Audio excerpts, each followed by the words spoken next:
एक ऐसा मैच जिसके शुरू होने से पहले किसी ने सोचा भी नहीं होगा कि आज यहाँ कई पहाड़ जैसे रिकॉर्ड बनेंगे और आज ही टूट भी जाएंगे। जहाँ एक साइड थे खूंखार कंगारू की सेना तो वहीं दूसरी तरफ थे साउथ अफ्रीका के जाबाज खिलाड़ी, और कुछ तो ऐसे भी थे जो शराब के नशे में धुत थे। ये एक ऐसा मैच था जहाँ 400 रन बनाने के बाद भी ऑस्ट्रेलिया टीम पे बड़ा दाग लगने वाला था। दरअसल ऑस्ट्रेलिया और साउथ अफ्रीका के बीच चल रही इस 5 मैचों की सीरीज में दोनों टीमें 2-2 मैच जीतकर बराबरी पर होती है और ये 5वां और निर्णायक मुकाबला था। मैच शुरू होता है और ऑस्ट्रेलिया टॉस जीतकर पहले बल्लेबाजी का फैसला करती है। ऑस्ट्रेलिया की तरफ से गिलक्रिस्ट और काटेज पारी की शुरुआत करते हैं। शुरुआत में तो दोनों बल्लेबाज काफी संभलकर बैटिंग कर रहे थे, पर फिर धीरे धीरे ये जोड़ी आक्रामक होने लगी और देखते ही देखते गिलक्रिस्ट ने हाफ सेंचुरी जड़ दी। अब दोनों बल्लेबाज रन्स की गति को तेज कर ही रहे थे कि 15वें ओवर की दूसरी गेंद पर गिलक्रिस्ट आउट हो जाते हैं, जिसके बाद साउथ अफ्रीका खुशी तो मना रही थी, पर ये खुशी अब गम में बदलने वाली थी क्योंकि मैदान पर अब रिकी पॉन्टिंग आ गए थे। आते ही पॉन्टिंग ने ताबड़तोड़ बल्लेबाजी शुरू कर दी। वहीं काटेज भी पॉन्टिंग का भरपूर साथ दे रहे थे और तभी काटेज का अर्धशतक पूरा होता है। चौके छक्कों की बारिश करके रिकी पॉन्टिंग भी जल्द ही अर्धशतक पूरा कर लेते हैं, जिसके बाद तो मानो पॉन्टिंग में कुछ अलग ही जान आ गई हो। अब सभी ओवरों में लगभग 15 रन ऑस्ट्रेलिया को मिल रहे थे, जिसकी बदौलत मात्र 29 ओवर में ही ऑस्ट्रेलिया 200 रनों का आंकड़ा पार कर लेती है और उनके सिर्फ एक ही विकेट गिरे थे। पर अगले ही ओवर में काटेज 90 के स्कोर पर आउट हो जाते हैं और साउथ अफ्रीका को लगता है कि अब शायद रन्स की गति पर विराम लगेगा। वो इस बात से अनजान थे कि इससे पॉन्टिंग को कोई फर्क नहीं पड़ने वाला। इस विकेट के बाद नए बल्लेबाज हसी और पॉन्टिंग ने मिलकर साउथ अफ्रीका की ऐसी कुटाई शुरू कर दी जो उन्होंने सपने में भी नहीं सोचा होगा। दोनों बल्लेबाज गेंद को ऐसे मार रहे थे मानो गेंद उनको फुटबॉल नजर आ रही हो। देखते ही देखते पॉन्टिंग अपना सेंचुरी पूरा कर लेते हैं और वहाँ हसी भी अपने अर्धशतक के पास पहुंच जाते हैं। निराश और हताश साउथ अफ्रीका की टीम लगभग सभी खिलाड़ियों से गेंदबाजी करवा लेती है, पर यह ऑस्ट्रेलियाई जोड़ी सबकी एक समान पिटाई करती है। अब देखते ही देखते ऑस्ट्रेलिया का स्कोर 44 ओवर में 350 के पार पहुंच जाता है। पॉन्टिंग तो मानो अब सिर्फ छक्कों में ही डील कर रहे थे।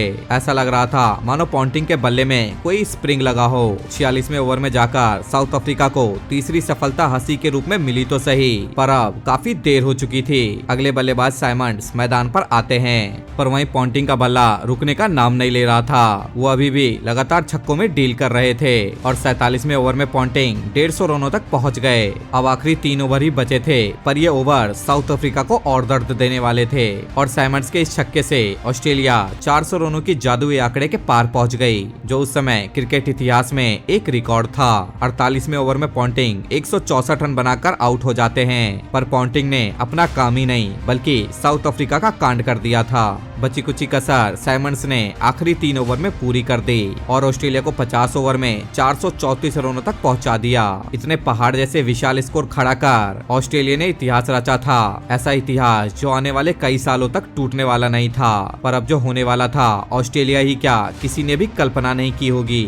साउथ अफ्रीका के लिए अब ये मैच तो मानो मजाक बन गया था और उनकी शुरुआत भी वैसी ही हुई। मात्र दूसरे ओवर में साउथ अफ्रीका को पहला झटका लगा, पर अब मैदान पर आए थे हर्षल गिब्स नाम की सुनामी, ऐसी सुनामी जो पूरे ऑस्ट्रेलिया को डुबा देने वाली थी, क्योंकि पिछली रात गिब्स ने काफी ज्यादा शराब पी थी और वो अभी तक नशे में ही थे। टीम को भी उन्होंने मैच शुरू होने से मात्र 1 घंटे पहले ही ज्वाइन किया था।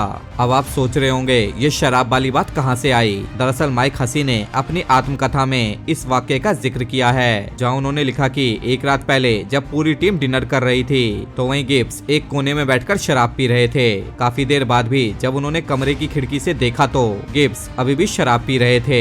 गिब्स कप्तान स्मिथ के साथ मिलकर बल्लेबाजी शुरू करते हैं। हालांकि साउथ अफ्रीका ये समझ चुकी थी कि इतना बड़ा रन चेस नामुमकिन है, पर फिर भी दोनों ने सभी गेंद को बाउंड्री के पार पहुंचाना शुरू कर दिया।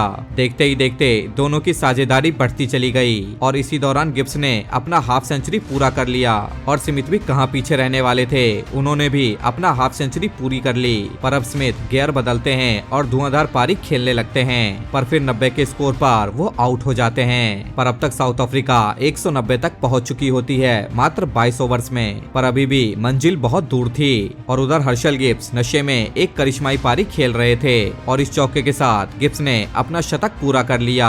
इसके बाद तो मानो शराब का नशा इनके सर चढ़ के बोल रहा था। जहां ये और आक्रामक होते जा रहे थे, वहां एवी डिविलियर्स मात्र 14 रन बनाकर आउट हो जाते हैं और अब साउथ अफ्रीका को 19 ओवर्स में 151 रनों की जरूरत थी और गिब्स का बल्ला रुकने का नाम नहीं ले रहा था। अब साउथ अफ्रीका 300 रनों के पास पहुंची ही थी कि 110 गेंदों में 175 रन बनाकर गिब्स आउट हो गए। इस विकेट के साथ ही साउथ अफ्रीका की जीत की उम्मीद मानो खत्म ही हो गई हो।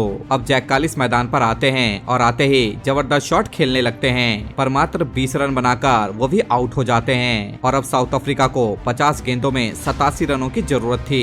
इसके बाद साउथ अफ्रीका के विकेट तो लगातार गिर रहे थे, पर जो बल्लेबाज आता वो सिर्फ चौके छक्कों में ही डील कर रहा था। अब साउथ अफ्रीका टीम को 18 गेंदों में मात्र 30 रनों की दरकार थी और मार्क वाउचर मैदान पर थे, जिन्होंने लगातार 2 बाउंड्री लगाकर साउथ अफ्रीका को 400 के पार पहुंचा दिया और फिर छक्का लगाकर टीम को जीत के पास पहुंचा दिया। पर तभी रोजर आउट हो जाते हैं और अब आखिरी ओवर में साउथ अफ्रीका को मात्र 7 रनों की जरूरत थी। ब्रेटली के लास्ट ओवर की पहली गेंद पर सिंगल आया और अगले गेंद पर चौका। अब मानो साउथ अफ्रीका मैच जीत ही चुकी थी। तभी एंड्री हॉल आउट हो जाते हैं और मैच एक बार फिर से करवट ले लेती है। अब ऑस्ट्रेलिया को मात्र 1 विकेट की तलाश थी और साउथ अफ्रीका को 2 रनों की दरकार थी। हालांकि अगले ही गेंद पर सिंगल मिल जाता है और मैच टाई हो जाता है और 5वीं गेंद पर वाउचर ने ये चौका मार मानो ऑस्ट्रेलिया के गाल पर तमाचा मार दिया। सभी अफ्रीकी फैंस जीत की खुशी में रोने लगे थे। न सिर्फ उस दिन साउथ अफ्रीका ने रिकॉर्ड्स का पहाड़ बनाया, बल्कि ऑस्ट्रेलिया टीम के घमंड को भी तोड़ा और ऑस्ट्रेलिया 400 रनों से ज्यादा बनाकर भी न सिर्फ ये मैच हारी बल्कि सीरीज को भी गवा दिया। साउथ अफ्रीका टीम की इस जीत पर आप क्या कहेंगे, कमेंट करके जरूर बताएं और ऐसे वीडियोस देखने के लिए हमारे चैनल को सब्सक्राइब जरूर कर लें।